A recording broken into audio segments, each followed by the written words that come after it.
일 잘하는 사람만 알고 있는 시간관리 방법 3가지에 대해서 알려드릴게요. 미국에서 10대에서 성인까지 하루의 일과를 조사를 해보니까 사람마다 조금씩 다르지만 평균적으로 일과는 비슷했다고 해요. 생산활동으로는 24에서 60%, 근무나 공부로는 20에서 45%, 담소, 식사, 몽상으로는 4에서 15%, 가사활동 8에서 22%, 여가활동 20에서 43%, TV 독서는 9에서 13%, 취미는 4에서 13%. 결과를 보면 대체로 3분의 1은 꼭 해야 되는 일, 3분의 1은 좋아서 해야 되는 일, 나머지 3분의 1은 해도 되고 안 해도 되는 일이었다는 거죠. 이 중에서 성공한 사람과 실패한 사람의 차이, 즉 그 사람의 인생이 자기가 원하는 대로 잘 살고 있는 사람을 성공한 사람이라고 하는 거죠. 그래서 이런 사람들은 자신의 시간을 어떻게 보고 어떻게 관리하느냐의 차이가 컸다는 거예요. 성공한 사람은 해야 할 일을 좋아하는 일로서 받아들여서 4분의 3의 시간을 즐겁게 할애한 반면에 자기의 인생, 자기의 시간 관리에 실패하고 원하지 않은 일만 하는 그런 사람들 같은 경우는 꼭 해야 되는 일임에도 불구하고 해도 그만, 안 해도 그만인 일들에 시간을 채웠다는 거예요.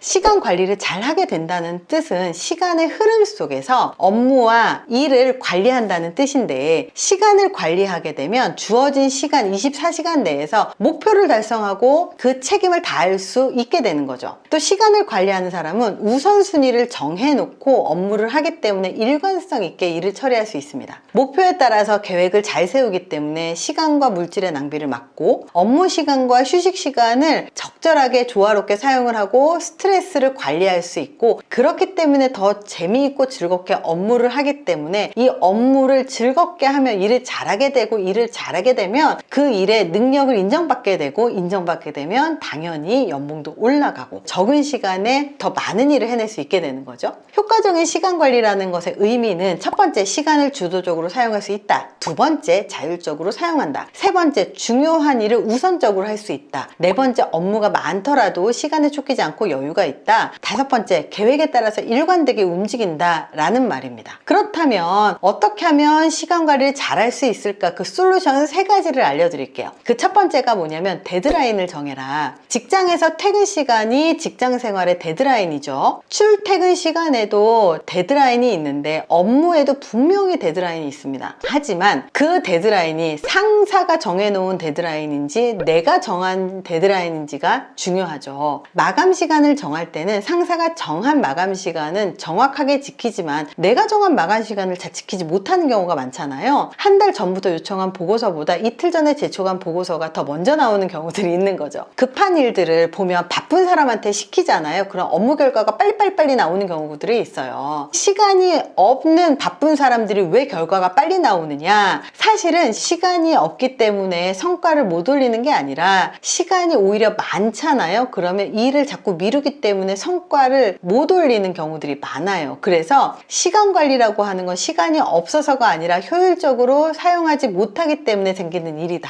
자, 두 번째입니다. 우선순위를 정하십시오. 우선순위를 정할 때 업무의 마감 기한을 설정을 해두면 계획을 세우기가 쉽기 때문에 스스로 데드라인을 정하는 게 되게 쉽습니다. 다이어리나 일정표에 체크를 하고 매일 출근과 동시에 확인하는 것도 굉장히 좋은 방법이에요. 그래서 일을 딱 시작했을 때 투두리스트를 적어놓는 건 되게 좋은 일입니다. 혹시라도 마감 기한 내에 100% 완벽하게 하지 못한다고 하더라도요, 마감 기한 내에 끝내는 습관을 갖는 게 중요합니다. 한 달 넘는 방학 기간 동안 전혀 진도가 나가지 않던 방학 숙제가 방학 끝날 때 정말 쉽게 해결되잖아요. 이렇게 데드라인을 정하잖아요. 그럼 그 데드라인에 맞춰서 사람은 하게 됩니다. 데드라인을 정할 때는 날짜만 정하는 게 아니라 몇 월 며칠 몇 시까지 시간을 정확하게 정하게 되면 시간 단위의 시간 관리가 가능해집니다. 자, 세 번째입니다. 오늘 일은 오늘 안에 끝내라. 마감 기한이 남았다고 생각하는 사람일수록 오늘 끝마칠 수 있는 일도 다음날로 미루게 되거든요. 그렇다고 다음날 완벽하게 끝내는 것도 아니에요. 또 다음날로 미루는 거예요. 그래서 오전에 끝내야 할 일을 오후로 미룬다면 그 일은 또 다음날로 미뤄지게 되어 있습니다. 퇴근 시간은 미루지 않으면서 업무를 미루는 습관을 갖고 있는 사람이 의외로 많아요. 칼퇴근을 위해서 업무를 미루는 그런 사람들은요, 상사의 눈밖에 날 수밖에 없겠죠. 그래서 어떻게 하면 우리가 중요하고 필요한 일을 우선적으로 할 것이냐, 여기에는 시간 관리가 핵심이라는 사실을 기억하셨으면 좋겠고, 가장 중요한 건 데드라인을 정하고, 그리고 그 데드라인을 날짜와 시간까지 정확하게 정하고 그날 꼭 꼭 끝내는 습관을 가지시는 게 진짜 중요합니다. 그리고요, 진짜 중요한 일을 먼저 끝내는 습관을 가지시는 게 정말로 필요하거든요. 시간 관리를 잘 하시는 분은 결국 일을 잘 하시는 분입니다. 이번 영상이 도움이 되셨길 바랍니다. 감사합니다.